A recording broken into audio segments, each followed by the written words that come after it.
ನಮಸ್ಕಾರ ಎಲ್ಲರಿಗೂ. ನಾವಿವತ್ತು ಟಿ ವಿ ಎಸ್ ಅವರ ಹೊಸ ಆರ್ಬಿಟರ್ ಇ ವಿ ಬಗ್ಗೆ ಮಾತಾಡಬೇಕು ಅಂತ ಬಂದಿದ್ದೀವಿ.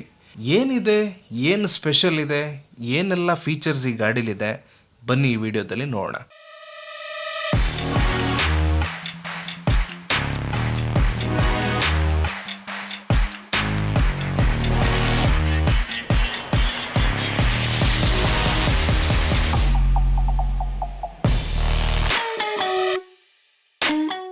ನಮ್ಮ ಡೈಲಿ ಸಿಟಿ ರೈಡ್ಸ್ಗೆ ಸ್ಕೂಟರ್ಗಳಲ್ಲಿ ಕಂಫರ್ಟ್ ಅನ್ನೋದು ತುಂಬಾ ಮ್ಯಾಟರ್ ಆಗೋ ವಿಷಯ.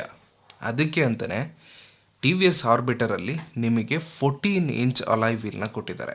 ತುಂಬ ಈಸಿಯಾಗಿ ರಫ್ ಹಾಗೂ ಬಂಪಿ ರೋಡ್ನ ಹ್ಯಾಂಡಲ್ ಮಾಡೋದಕ್ಕೆ. ಅಪ್ರೈಟ್ ಹಾಗೂ ವೈಡ್ ಹ್ಯಾಂಡಲ್ ಬಾರ್ ಇರೋದ್ರಿಂದ ನಿಮಗೆ ನ್ಯಾಚುರಲ್ ರೈಡಿಂಗ್ ಪೋಸ್ಚರ್ ಸಿಗುತ್ತೆ. ಅಲಾಂಗ್ ವಿತ್ 895 mm ಹೈಟಲ್ಲಿರೋ ಲಾಂಗ್ ಫ್ಲ್ಯಾಟ್ ಸೀಟ್ ರೈಡರ್ ಹಾಗೂ ಪಿಲಿಯನ್ನಿಗೆ ಸಿಟಿ ಒಳಗಡೆ ಜಾಸ್ತಿ ದೂರ ಟ್ರಾವೆಲ್ ಮಾಡೋದಕ್ಕೆ ಒಂದೊಳ್ಳೆ ಕಂಫರ್ಟ್ನ ಕೊಡುತ್ತೆ.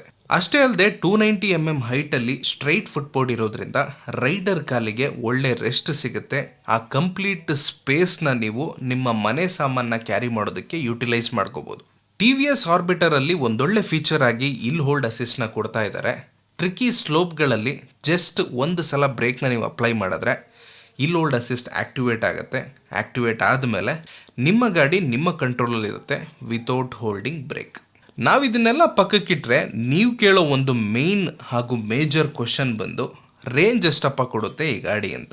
T V S Orbiter company claim ಪ್ರಕಾರ 158 ಕಿಲೋಮೀಟರ್ ಪರ್ ಚಾರ್ಜಿಗೆ ಕೊಡುತ್ತೆ. ರಿಯಲಿಸ್ಟಿಕಲಿ ನೋಡೋದಾದರೆ 115ರಿಂದ 120 ಕಿಲೋಮೀಟರ್ ರೇಂಜು ನಿಮಗೆ ಖಂಡಿತವಾಗ್ಲೂ ಸಿಗುತ್ತೆ. ಇನ್ನು ಟಿ ವಿ ಎಸ್ ಆರ್ಬಿಟರ್ ಹತ್ರದಿಂದ ಹೇಗೆ ಕಾಣುತ್ತೆ, ಏನೆಲ್ಲ ಫೀಚರ್ಸ್ ಇದೆ, ಇದನ್ನೆಲ್ಲ ನಾವು ಎಕ್ಸ್ಪೀರಿಯನ್ಸ್ ಮಾಡೋದಕ್ಕೆ ಕೊಟ್ಟಿದ್ದೀವಿ. ಆ ಡೀಟೇಲ್ಸ್ ನಿಮಗೆ ಮುಂದಿನ ವಿಡಿಯೋದಲ್ಲಿ ಸಿಗುತ್ತೆ. ಅಲ್ಲಿವರೆಗೂ ಸ್ವಲ್ಪ ವೆಯ್ಟ್ ಮಾಡ್ತಾಯಿರಿ.